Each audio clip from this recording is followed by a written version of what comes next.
Hello everyone, welcome to episode 181 of SF Live. My name is Ben Hartley with Style and Story Creative and Six Figure Photography. And I'm here in the guest bedroom of my home. You guys, thank you guys so much for being here. Look, on Fridays, we take time off on Fridays from the office. I end up working from home on Fridays, and so I'm just coming to you guys right from the home.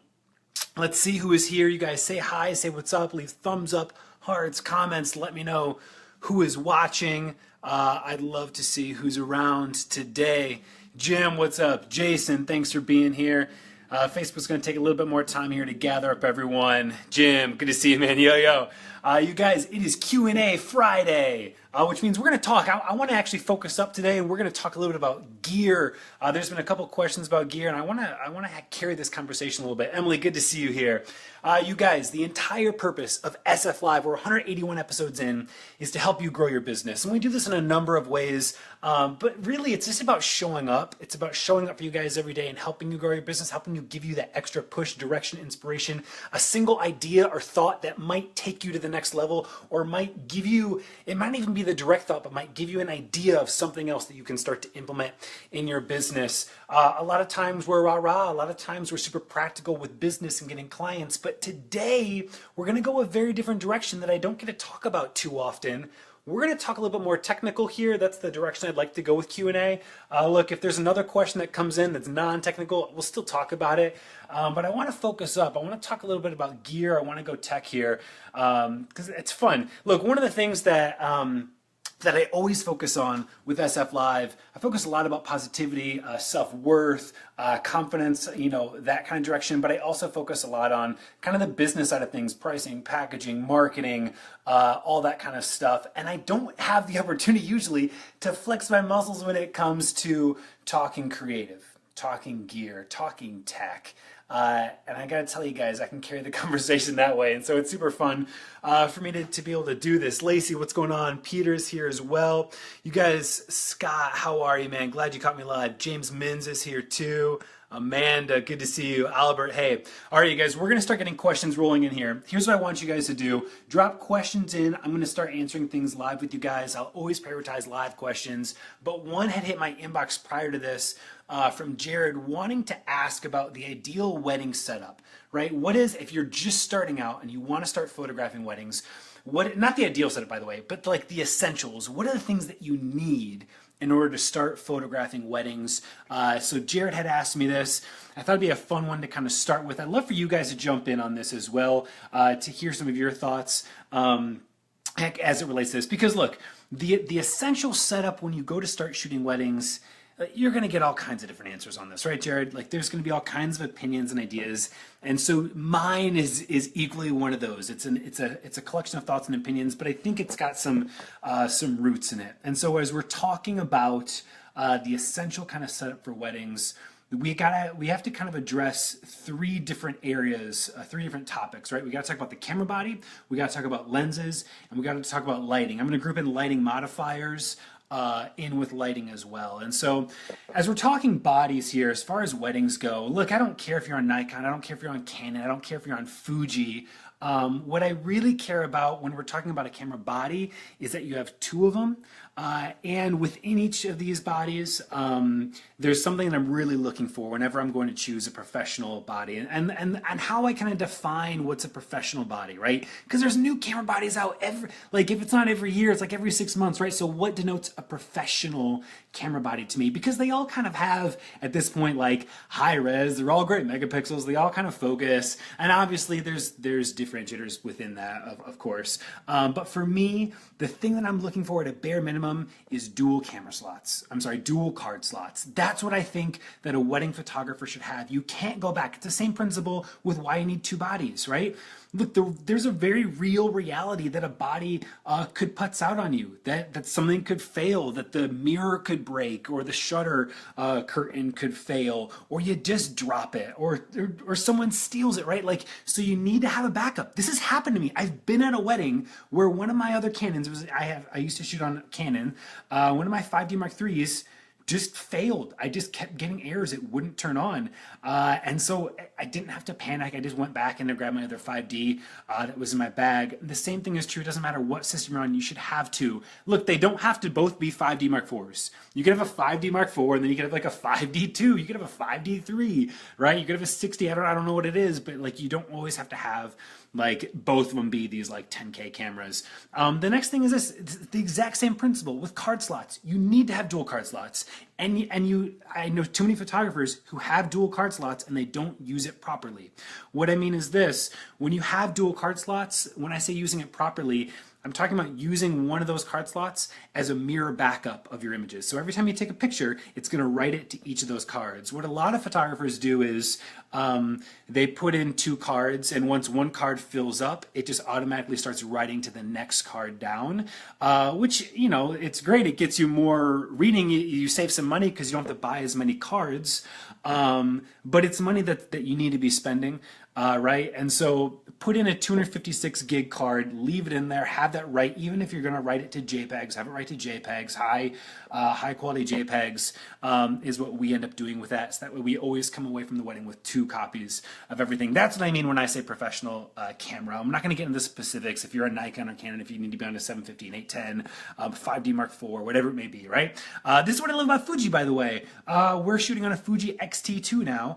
And the Fuji X-T2, a lot of people are like, is that a professional camera for weddings? Can you pull that off? It's mirrorless, it's crop sensor, but it's got dual card slots. It does everything that I want it to do and more. It's an amazing, amazing piece of equipment. So that is essential step number one as far as cameras go. Let's start talking about lenses. This is where we're gonna get a lot of debate. I wanna hear some of you guys flare up on this.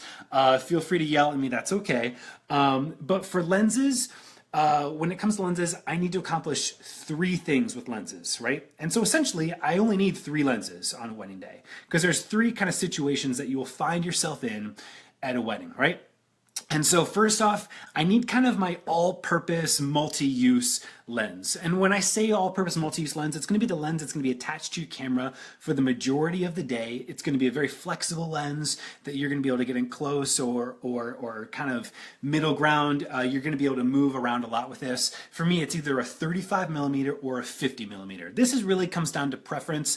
A lot of more kind of like editorial photographers tend to go the route of like a 50. It has a very normalized focal length, but for me, I'm a little bit more, I want the story, I want the emotion, and so I go 35 millimeter. And when I say I want the story and I want emotion, while you can still do that with the 50, the 35, what it causes you to do is it forces you to get in closer.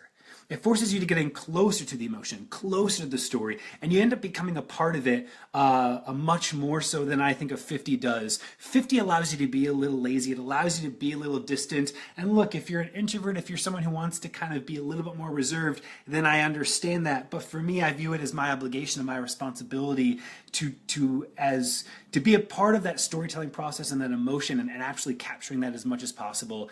I find images with the 35 that are in closer, like kind of like, it's wide and tight. It's not really wide, but it's wide and tight. It just brings you in when you view that image. It makes you feel like you're actually a part of that moment, more so when it's a voyeuristic kind of 50 millimeter further kind of compression. So that's what you need. Number one is you need a nice all-purpose lens 35-50 for me and the rest of the Style and Story creative crew. The 35 millimeter f2 from Fuji, prior it was a 35 Art of Sigma 1.4, would stay on our camera for probably like 75% of the day, you guys. It's very real, and we would constantly be in and capturing stories close in to what was going on. So that's step one. You need kind of your everyday lens, your walk around lens, what you're going to be using. Next up is this, you need a lens that can give you reach, right? Because you're going to be photographing ceremonies sometimes, and you're going to be stuck if it's like a Catholic church and they don't want you to kind of be up there. You need that reach. The great thing about having a lens that's going to give you reach is it's also going to give you compression, and it's going to be a gorgeous portrait lens, right? And so it's the portraiture lens that you're going to use while simultaneously accomplishing the goal of giving you that extra reach. Sometimes you may use this for speeches as well if you can't quite get the full reach that you want. And so the absolute widest I would go would be an 85. This would be like an 85, a 100, 100 millimeter, 105 millimeter, 135. You could go to the 7200 route. For me, the sweet spot for me is 135 millimeter. That's what we carry around. The 135 is our go-to for accomplishing a portraiture lens and a reach lens, right? That's going to be able to get those ceremony shots. I like the 135 f2. The reason that we go that route is because, well, you guys, if you've been around and you've heard me talk long enough, I like keeping things minimal, streamlined, and actually giving myself intentional limitations so that way I don't have a bag full of, 10 lenses. I want to have a bag full of like 3 lenses, right? That's going to force me to make decisions and shoot efficiently. And so the 135, gorgeous portraiture lens. Beautiful portraiture lens. The compression in it, the depth of field, f2, it's stunning. It's a stunning lens. And that 135 is going to give you the reach that you need, during a ceremony kind of setup or speeches. The 7200, I actually kind of hate, you guys. A lot of people talk about the 7200 as the go-to. It's just too big. It's too big. It weighs me down. It's a gigantic lens. It's super intimidating. It's gorgeous, right? And so if you use it, God bless you. For me, it's too much of a lens to just be carrying around, lugging around all day long. I'm really not a fan of how sluggish it makes me. I like the 135 f2. I love the depth of field, the compression. It's a little bit more compact form factor. It gets the job done really well.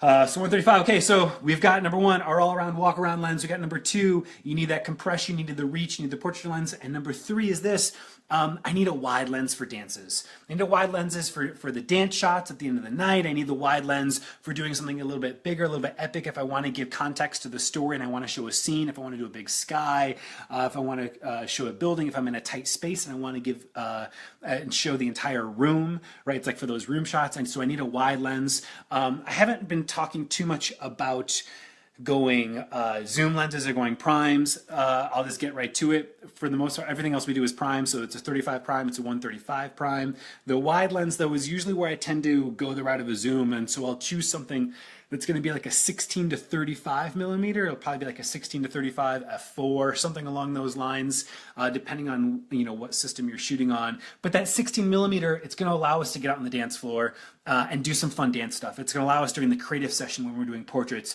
to do something big and kind of epic if we want to. Or again, if we're in the bridal suite and we need to show the whole room, we want to show the space to be able to capture that. The reason I like the zoom in the situation is especially for the reception at the end of the night, because what ends up happening is you're on the dance floor and you got your wide lens on, and then someone taps you on the shoulder and they say, "Hey, photographer, can you take a quick portrait of me and my friends?" And all you're stuck with is a 16 wide.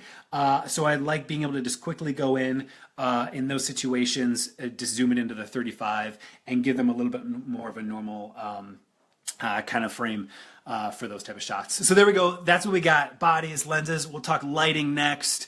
Let's see what people are saying here, and then we'll go and talk lighting here. Whew, all kinds of thoughts, man. Okay, cool. Condra's here. Awesome. Dude, this is so many people here. I love it. Scott, good to see you here, man. Glad you caught live. Awesome. Michael, that hair, Michael, dude, the hair's going to go even longer, man. I appreciate it, Michael. Okay, Albert's got a question. I'm going to come back to your question, man. Emily says, do you use a battery pack for your flash primarily when doing off-camera flash? Emily, really great question. We're about to talk about flash and lighting equipment, but I'll jump to your question right now. I used to use a battery pack. We used to use a little like bolt, and it would maintain 8 AA batteries in it. It would plug into your flash, and what a battery pack does is it allows for 2 things. Number 1 is it allows for extended use of a flash, but also it allows for a faster refresh rate on a flash. So if you're firing at a 1-to-1 ratio, full power on like a 580, Canon 600EX, whatever it may be that you're using, it's going to give a faster refresh rate. Now, big warning on these. I've burnt out flashes using them because it actually allows you to refresh your flash faster than the flash should be refreshed. And so I've melted the front face of the flash using battery packs. Actually, I no longer use any battery packs. I don't really need to. I used to believe that I did, that if I didn't have a battery pack, that I'd run out of juice by the end of the day. It's just not true. If you use the right batteries, I use the Eneloop Pro batteries. you should be fine to go through an entire 10-hour wedding day fine on a single set of fully charged Eneloop Pro batteries. And the battery pack, it'll be great, and you're going to get a faster refresh, but you just may end up burning up your flash in the process if you're not careful with it. So great question on that. Scott is here. Lightroom 5 helped. Do you have any good links or training on how to troubleshoot when it's glitching? Scott, here's my pro tip. Get off of Lightroom 5, pay the money, and get on CC. I don't know what to tell you, man. Like, Lightroom 5 is probably going to be glitching because I don't know if it's being fully supported yet. Maybe it is. But actually, just so you know, I'm relating to you because I had lots of problems with Lightroom 5, and I was resisting upgrading and going on the CC train. I didn't want another monthly payment. But man, as soon as I did, all my problems went away. I felt like I was fighting against it all the time. A lot of people were talking about new features that they had that I just wasn't getting. And so I just went ahead and updated, and then it just fixed all my problems. So that's actually my advice for you, man, is probably just hop on CC. The reality is this: if you don't do it now, when there's the option, eventually it's going to be the only option, right? Change is coming. Either adapt now, seek it out, find change. Otherwise, it's going to smack you in the face. And someday you're going to wake up and Lightroom 5 just isn't going to work at all, and you're going to force to go to CC. It's probably what's going to happen eventually. And that's not like the greatest answer for you, my man. But that's what I had to kind of face. And Jim says this: if you moved to his new city, only had one wedding portfolio, what would be the first advertising thing you would do in the first days? Jim, I'm going to get to that question. I want to answer it for you. I'm going to finish up the discussion here on equipment next, and I'm going to hop back to you, man, because I got to talk about lighting as the essential lighting equipment for weddings as well. Okay, awesome. There's a lot of more things going on here. Fuji. Okay, cool. So now lighting. Let's talk lighting, you guys. Wedding. As we're talking about this isn't like the ideal setup. This isn't like if you had all the money in the world, what would you do? I'm talking about the bare minimum of if you're going to photograph a wedding, what do you need to have? For starters is, apart from equipment, you need to have off-camera lighting experience. Like, you just do. Like, for a wedding, it's irresponsible to solely be a natural light photographer. I understand that you may forego using flash the entire day and never pick up a flash on a wedding day, and that's totally fine. But it's irresponsible because there may be a time that you simply have to. That you have to get out the flash, otherwise you're going to miss the moments. You're going to miss telling the story for your clients.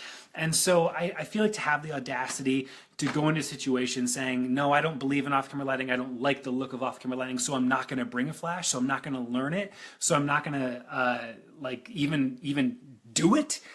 I think you'd have to be a real piece of shit to do that, to be quite honest. Like, you have to be so damn arrogant to have that belief, like, just to be real. So you really have to know flash. You do.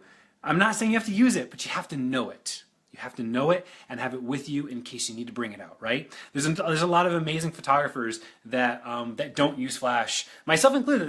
There's been plenty of weddings that I haven't used flash on, you guys. But it's your obligation and moral responsibility to know it and bring it as a professional, as someone who they're hiring you to actually capture their memories. So that being said, for us, we always will have with us two. We'll just go ahead and call them speed lights for the sake of delineating between a strobe, like high-powered strobe, like a Profoto, B1 or a Profoto D1000 Air, versus a speed light. A speed light is going to be like an on-camera speed light, like a Canon 580, 600. The Young-Nos, or however you say it, the little Young-Nos off brands, anything like that, right? And so we always have two of those on us. We have two of them, and then we'll have a trigger. All of the speed lights that I use anymore these days, they have to have built-in radio. If you don't have built-in radio triggers and you're using something like a Pocket Wizard or what are those other things, radio triggers, whatever they're called, they all have different names, but essentially the Pocket Wizards, right? Then I think you need to catch up to 2017 because all of those they're rubbish. They're gonna set you up for more failure. It's gonna be another piece of gear that you've got to have a battery for. It's gonna be another piece of gear that you have to troubleshoot when something goes wrong. It's another piece of gear you've got to carry with you.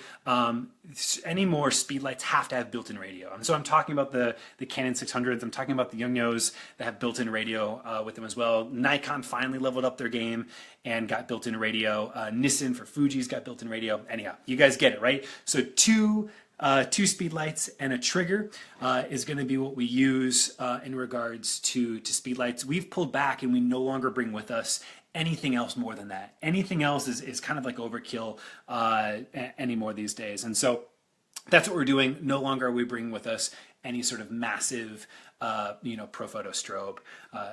Let me pull that notification out of there. Modifiers. Let's talk modifiers. There's kind of 2 essential modifiers that we're going to have with us for our strobes. Number 1 is MagMod grids and gels. We prefer the MagMod system because it's fast, it's efficient, really clean, and it just works every time. You're not wrestling against things. We've used a lot of different systems, wrestling against Velcro and that kind of stuff, but MagMod systems are incredible. And so they've got a lot of different modifiers. Some of them are like not really practical to use on a wedding day. I'm not saying they're not useful, it's just not practical. You're not going to use them every single wedding. And so for us, we've boiled it down to 2 that we use. We use the grids. All right, we've used a mag grid with a gel insert, something like that. A CTO usually is what we're dropping in there to match reception lighting, like a 3200 tungsten reception light, or if we want to go ahead and shoot during the daylight, shoot at a 3200 temperature with a gel on it to kind of punch in the color of the sky, bring in lots of blues, make it feel like dusk. Anyhow, I digress. So we're using those, and then we're also occasionally going to be using on it their diffuser system. You could equally as much throw on there like a little mini, almost like a 5x7 softbox. I think Westcott has like the Micro Apollo softbox, right? So we're using those with the MagMod system, and then we also do have with us it's a 2x2 little softbox. It's like Westcott's at the Rapid Box. I think we've got some off-brand one from maybe it's. I failed. I just forgot the name of the brand. I'll have to think about that for a second. But if just like a quick, rapid opening 2x2 softbox that we could quickly throw on a single speed light and bring in for a portrait. So that's what we're up to. Goodness, that's really it in terms of external kind of like lighting equipment goes. I guess one more, a reflector umbrella, because occasionally during receptions, when there's no ability to bounce the light, let's say it's a 20-foot tall barn that the reception's in, everything's dark, there's no way to bounce, and you need to get that lighting in, we're going to put up caddy corner on the dance floor, 2 light stands, one maybe bare bulb, but the main fill light, I want that light to spread out as much as possible to bounce all over, to really have a little bit softer look. And so that one's going to come from a 48-inch umbrella. And so caddy corner, 48-inch umbrella on one corner of the dance floor, bare bulb on the other, probably both CTO gelled. So, whew!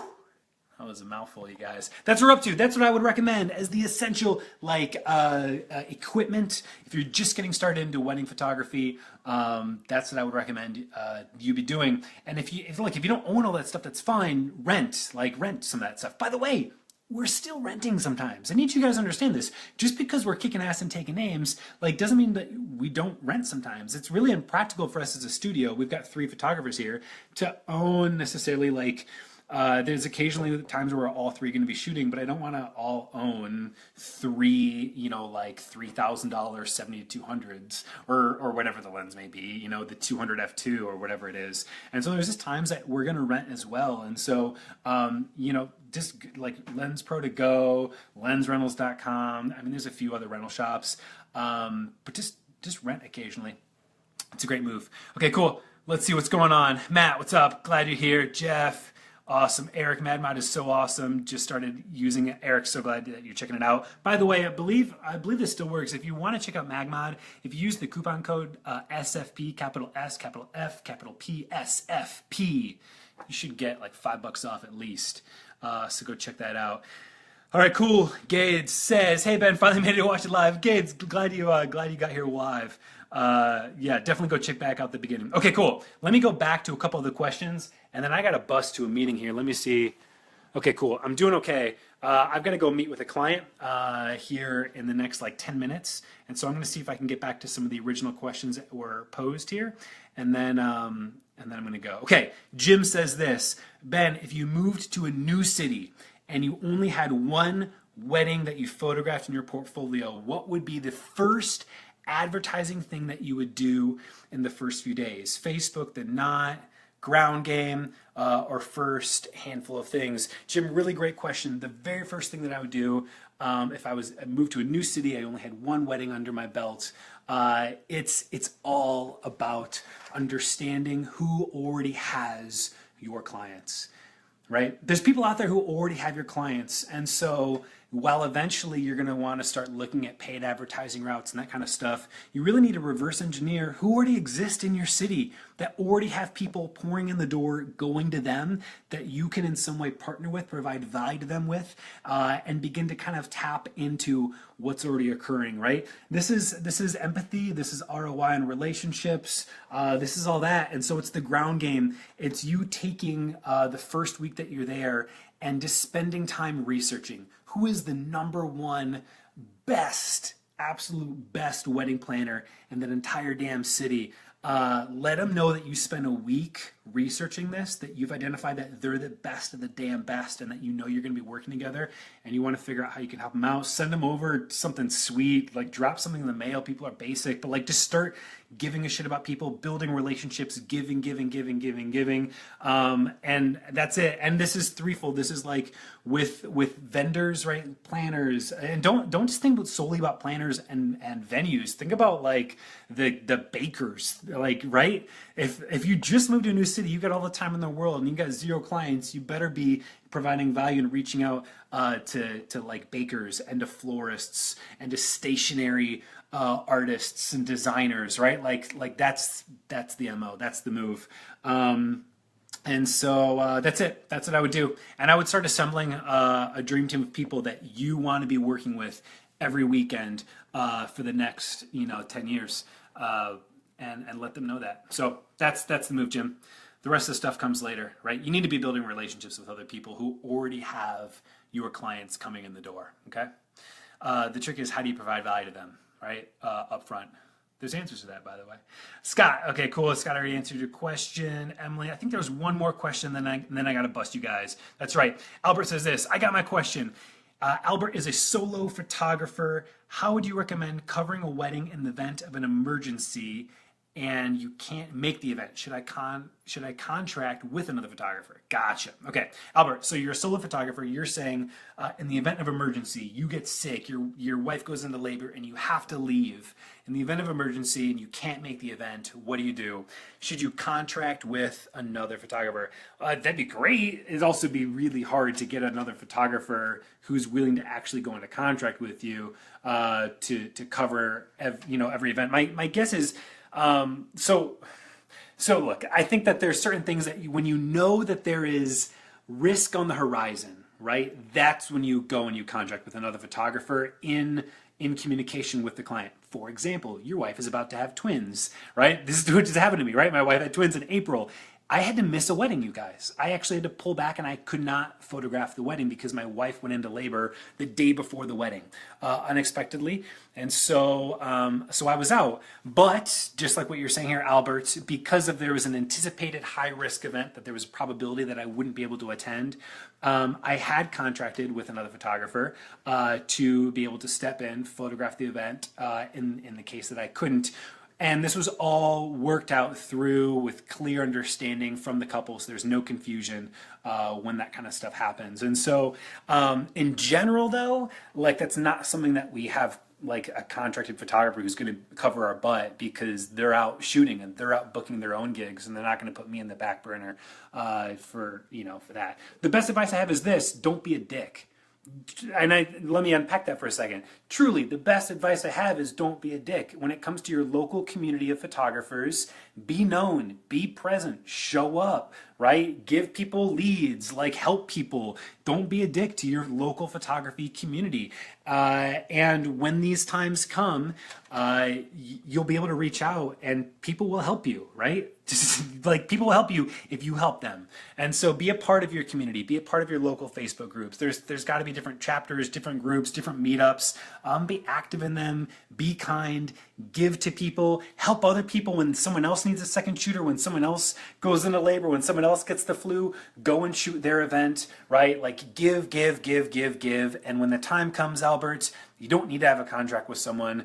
You just need to have a lot of people who got your back because you're a good dude, right? That's it. That's the punchline. Like being being kind always wins. Don't be a dick.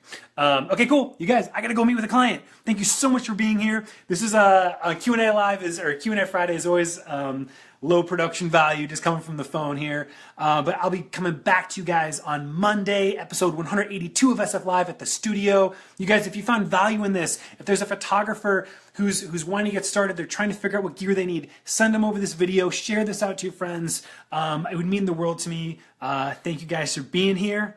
We'll see you guys soon. Cheers, everyone.